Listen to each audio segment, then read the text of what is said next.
Halo sobat, selamat datang di channel Christian Spiritual Soldier. Dalam video ini saya akan membahas siapa antikristus yang dimaksud dalam Alkitab part 1. Sebelum lanjut, mari dukung channel ini dengan cara subscribe, like, komen dan share video ini. Terima kasih. Kebanyakan orang yang tidak pernah membaca Alkitab sekalipun telah pernah mendengar julukan antikristus. Pengertian sederhana menurut Alkitab adalah antikristus merupakan utusan setan di bumi pada saat akhir zaman. Dalam Alkitab sendiri, julukan antikristus hanya disebut sekali saja di 1 Yohanes pasal 2 ayat 18. Meskipun demikian, julukan-julukan nama lain yang berhubungan dengan sang antikristus terdapat di seluruh bagian Alkitab.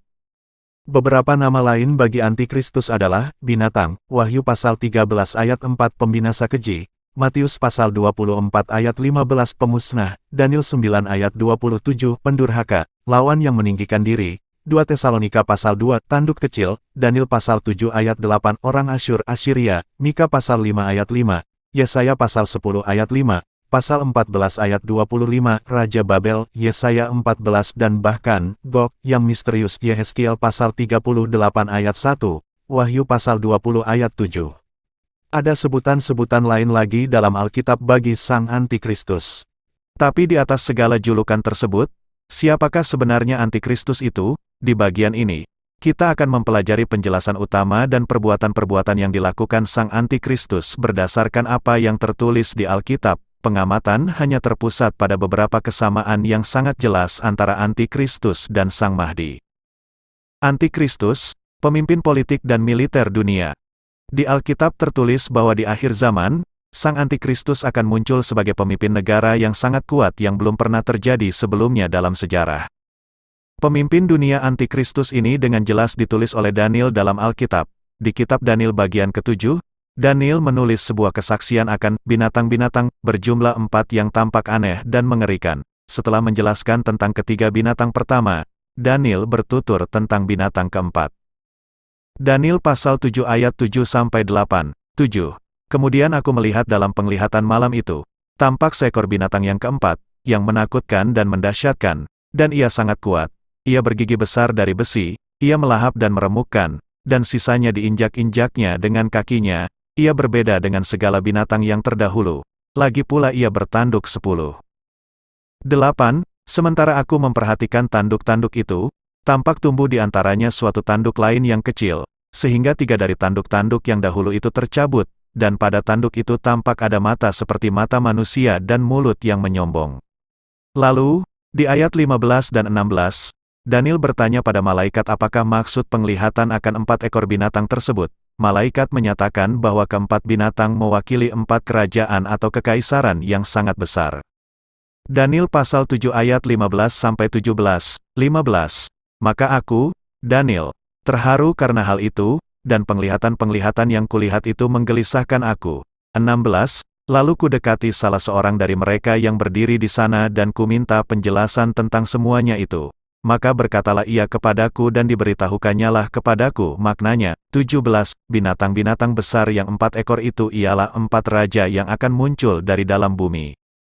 Penjelasan sang malaikat sangat jelas. Daniel lalu bertanya lagi pada sang malaikat tentang binatang keempat, dan terutama tentang tanduk kecil, yang mencabut 3 tanduk lainnya. Sang malaikat menjawab dengan jelasnya. Daniel pasal 7 ayat 23-24, 23. Maka demikianlah katanya, binatang yang keempat itu ialah kerajaan yang keempat yang akan ada di bumi, yang akan berbeda dengan segala kerajaan dan akan menelan seluruh bumi, menginjak-injaknya dan meremukkannya. 24. Ke-10 tanduk itu ialah ke-10 raja yang muncul dari kerajaan itu. Sesudah mereka, akan muncul seorang raja, dia berbeda dengan raja-raja yang dahulu dan akan merendahkan 3 raja. Intinya, sang malaikat menjelaskan bahwa kerajaan keempat akan menjadi negara besar yang mengakibatkan banyak kekacauan di seluruh dunia. Kerajaan ini memiliki 10 raja. Lalu raja berikutnya yakni raja yang ke-11 akan muncul dan mengenyahkan 3 dari ke-10 raja tersebut. Raja ke-11 inilah sang antikristus yang disebut sebagai tanduk kecil. Dari penglihatan Daniel, sang antikristus adalah pemimpin masa depan yang pertama-tama akan menguasai 3 negara lain, dan akhirnya menguasai seluruh 10 negara. sehingga negaranya jadi negara yang sangat besar. Negara besar ini disebut sebagai negara binatang. Negara ini punya kekuasaan dan kekuatan yang tidak terbandingkan, yang akan menelan seluruh bumi, menginjak-injaknya dan meremukkannya. Di bagian akhir, sang malaikat menjelaskan pada Daniel apa yang akan dilakukan raja besar ini dan bagaimana akhir nasibnya. Daniel pasal 7 ayat 25-26, 25, ia akan mengucapkan perkataan yang menentang Yang Maha Tinggi, dan akan menganiaya orang-orang kudus milik Yang Maha Tinggi. Ia berusaha untuk mengubah waktu dan hukum, dan mereka akan diserahkan ke dalam tangannya selama 1 masa dan 2 masa dan setengah masa. 26, lalu majelis pengadilan akan duduk, dan kekuasaan akan dicabut daripadanya untuk dimusnahkan dan dihancurkan sampai lenyap. Raja, tanduk kecil, ini akan menganiaya orang-orang kudus Tuhan dalam jangka waktu yang dimengerti para ahli Alkitab selama 3,5 tahun. 1 masa dan 2 masa dan setengah masa, tapi akhirnya kekuasaannya akan diambil dari dirinya, dan diganti dengan kekuasaan Yang Maha Tinggi yakni Tuhan sendiri. Setengah abad kemudian, di kitab Wahyu, Rasul Yohanes menjabarkan sang antikristus dan kerajaan binatangnya dengan kata-kata serupa. Wahyu pasal 13 ayat 1-2, 1. Lalu aku melihat seekor binatang keluar dari dalam laut, bertanduk 10 dan berkepala 7, di atas tanduk-tanduknya terdapat 10 mahkota dan pada kepalanya tertulis nama-nama hujat. 2. Binatang yang kulihat itu serupa dengan macan tutul, dan kakinya seperti kaki beruang dan mulutnya seperti mulut singa, dan naga itu memberikan kepadanya kekuatannya, dan tahtanya dan kekuasaannya yang besar. Wahyu pasal 13 ayat 4-8. 4. Dan mereka menyembah naga itu, karena ia memberikan kekuasaan kepada binatang itu. Dan mereka menyembah binatang itu, sambil berkata, siapakah yang sama seperti binatang ini? Dan siapakah yang dapat berperang melawan dia? 5. Dan kepada binatang itu diberikan mulut, yang penuh kesombongan dan hujat, kepadanya diberikan juga kuasa untuk melakukannya 42 bulan lamanya. 6. Lalu ia membuka mulutnya untuk menghujat Allah, menghujat namanya dan kemah kediamannya dan semua mereka yang diam di sorga. 7. Dan ia diperkenankan untuk berperang melawan orang-orang kudus dan untuk mengalahkan mereka, dan kepadanya diberikan kuasa atas setiap suku dan umat dan bahasa dan bangsa. 8. Dan semua orang yang diam di atas bumi akan menyembahnya, yaitu setiap orang yang namanya tidak tertulis sejak dunia dijadikan di dalam kitab kehidupan dari Anak Domba, yang telah disembelih.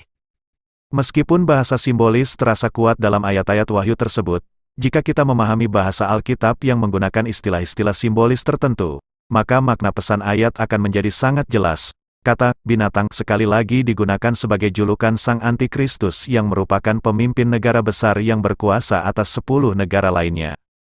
Tanduk-tanduk melambangkan kekuasaan dan kekuatan. 10 tanduk melambangkan kepemimpinan yang besar dan juga jumlah negara-negara dan rajanya yang bersatu membentuk negara milik sang binatang. Sang naga, yang memberi kekuasaan bagi sang binatang, adalah setan. Dalam Alkitab, setan sering dilambangkan sebagai naga atau ular. Pengaruh negara besar binatang atas dunia tampak jelas pada kalimat berikut. Dan kepadanya diberikan kuasa atas setiap suku dan umat dan bahasa dan bangsa. Orang-orang tentunya akan bertanya, siapakah orang yang seperti sang binatang ini? Siapakah yang berani berperang melawannya?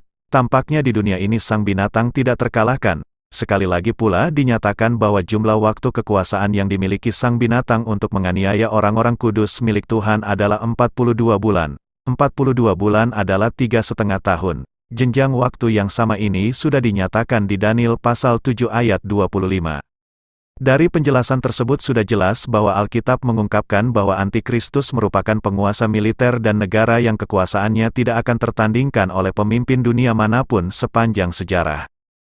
Mahdi, pemimpin politik dan militer dunia. Seperti yang telah dinyatakan dalam hadis Islam dan cendekiawan Muslim, Sang Mahdi, sama seperti Antikristus, akan menjadi pemimpin dunia politik dan militer yang tak tertandingkan dalam seluruh sejarah manusia. Sang Mahdi dinyatakan akan memerangi kejahatan, memimpin revolusi dunia dan mendirikan negara baru yang berdasarkan keadilan, kebenaran dan kebajikan. 1. Pada saat itu, menurut hadis, Sang Mahdi akan berkuasa di seluruh dunia sebagai khalifah Islam yang terakhir. Tentunya, seperti yang telah dinyatakan di hadis, kaum muslim akan menguasai dunia dan Islam akan unggul di atas segala agama-agama lainnya. Sudah jelas bahwa Islam memandang Mahdi sebagai orang yang berkuasa di seluruh dunia. Hal ini menunjukkan kesamaan antara Antikristus dan Mahdi karena keduanya dijabarkan sebagai penguasa politik dan militer yang kuat yang belum pernah disaksikan sebelumnya di dunia. Meskipun telah banyak bermunculan penguasa besar di sepanjang sejarah, penjelasan tentang Antikristus dan Mahdi melampaui semua penguasa yang pernah ada. Selain jadi pemimpin besar politik dan militer, baik Antikristus maupun Mahdi akan dianggap sebagai pemimpin rohani pula. 1. Ayatollah Muhammad Baqir Al-Sadr dan Ayatollah Murtada Mutahari. The Awaited Savior, Karachi, Islamic Seminary Publications. Prolog, Hal 4, 5. Sekian dulu video saya, siapa Antikristus yang dimaksud dalam Alkitab part 1. Video part 2 akan dilanjutkan, mari dukung channel ini dengan cara subscribe, like, komen dan share video ini.